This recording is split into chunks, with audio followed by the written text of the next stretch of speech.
If your business is considering investing in solar, there's one important date that you need to know: July 3rd, 2026. Let's talk about this important date so your business is not at risk of losing out on a big tax credit.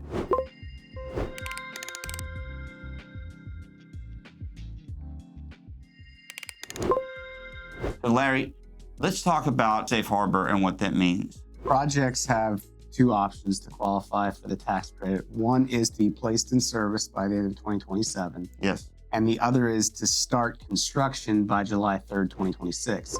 Now, first of all, Warren, you and I both know that installers' calendars are getting filled up for 2026 and 2027 already. Right. So that's where this July 3rd date comes in. You can start construction by safe harboring your project. And in order to do that, you need to put down at least 5% of your total project cost. Right. We recommend 6 or 7% to allow for some overages, and have that product be used to purchase actual equipment for your project. And then that product will be delivered to the customer. And with that loop of transactions, your project is safe harbored, construction is started. You don't have to have it installed by the end of this year or next year. That's the key. You get all the way up to 4 years after you safe harbor, 4 calendar years. So if you do it in 2026, you have until the end of 2030 to build your project. Plenty of time. For larger projects that are complex, this is the only path forward right now in order to secure the tax credit. I'm sure some people have heard about the physical work test as a way to start construction rather than the 5% safe harbor. And actually, projects that are over 1.5 megawatts AC cannot use the 5% safe harbor and must use the physical work test. Right. Now, there's some challenges with that. The biggest challenge is, in order to really comply with the intent of the physical work test, you have to go on site and actually pound posts or do some physical work of a significant nature. Right. You can't just move dirt. You've got to actually do work on the job site, which that's really challenging to do. I mean, we're just months away from July 3rd.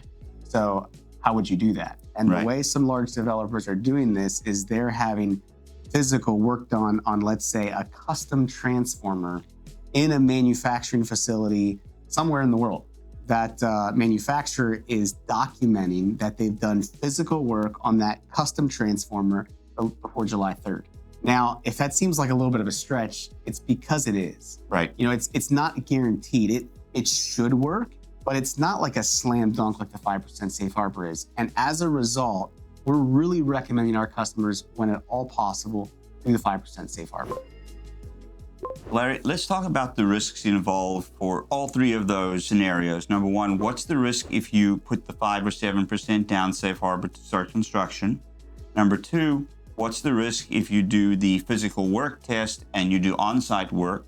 And then finally, what are the risks associated with doing off-site physical work? Yeah, so there's inherent risk with each of these, and that's intentional. The IRS wants the customer to take the risk because you're starting the project. So that's the only way that you can show that you're starting the project is by taking some level of risk. And I'll go backwards there, Warren. I'll start with the off-site physical work test. The risk there is that you need to get something that's custom to your project. And so if your project doesn't go through, now you have this custom part of a transformer. What do you do with it? How are you able to sell it? You know, hopefully there's other projects that can purchase that, but that may or may not be the case since it's custom.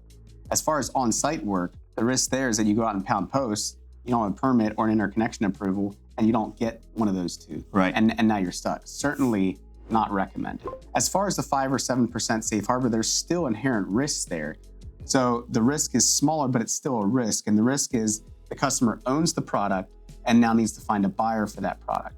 Now, the product typically is not custom to that project. Right. And it should be sellable to any customer that's still looking to install solar. So it should retain, I would think, the majority of its value. And then finally, Larry, what's the risk if somebody does nothing? They just don't safe harbor? Yeah, so in my opinion, Warren, that's probably the biggest risk of all, because now you have to try to build your project and get it placed in service by the end of 2027, which might work for some smaller projects. But as we said, calendars are filling up, utilities are going to be slammed with a lot of projects, and permits can take a long time. You have to weigh kind of the risk there of those options. This is the most important deadline of 2026, and it's a great opportunity to begin the process of going solar and locking in your tax credit. So what should be done now for businesses to secure their tax credit, Larry? Yeah, so one thing I'll just mention, first of all, is you need to make sure that your project is fiat compliant. Right. First and foremost. And if you don't know what fiat is, you need to get familiar with it, so you can go to our YouTube channel and find out more about that, or reach out to our sales team. Right. And they can educate you on that. So that's first and foremost. Beyond that, I would say, if you're committed to a project, if you're on the fence, if you haven't even seen a quote yet and you're not sure what's going on, I would say just get a quote. Get a quote as soon as you can, look over it, and decide quickly if it's something that you want to consider for the next 4 years, or if it's something that you just can't swing at all. But if it's something you want to do in the next 4 years, get a quote, figure out the safe harbor path that makes sense. And I would recommend the 5% safe harbor, so work with your installer on that. And then go ahead and prepare a safe harbor. And the reason I would do that now is because companies can only safe harbor a certain number of projects. Right. And we're preparing and ramping up for that so that we can take in as many customers as possible, even as we get close to the deadline. But secondly, product availability is going to be a challenge as well. So get in the queue, get your products ordered. That way you can guarantee your timeline and make sure that you're safe. So let's talk about that, Larry. If I'm a customer and I decide to move forward with the 5 or 7% safe harbor, I sign a contract, I give you the 5% down. Is that all I need to do? Yes, that's all you need to do. So what we'll do then is we'll take that money, we will purchase product with those funds, we'll get it on order, and we'll make sure it gets delivered to you within the needed time frame to secure that safe harbor. Now, the only piece of this on the customer side is you need to make sure that you have a way to store that product. Maybe it's at your location, maybe you're renting a facility. You need a way to store that product until installation. And then you can sit back and wait until you're ready to install. And one final piece we should include, that safe harboring the tax credits, not just only safe harboring the 30% tax credit, also any of the 10% adders, the domestic content if you qualify for that, or the energy communities, you're safe harboring the entire tax credit.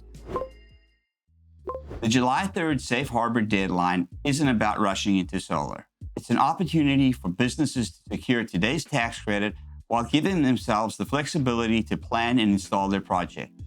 If you're on the fence about solar for your business, this is the opportunity you've been waiting for. Starting your project before July 3rd protects the full tax credit while keeping your future options open.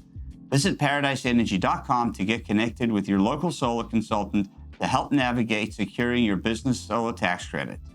Like and subscribe and leave a comment. Thanks for watching.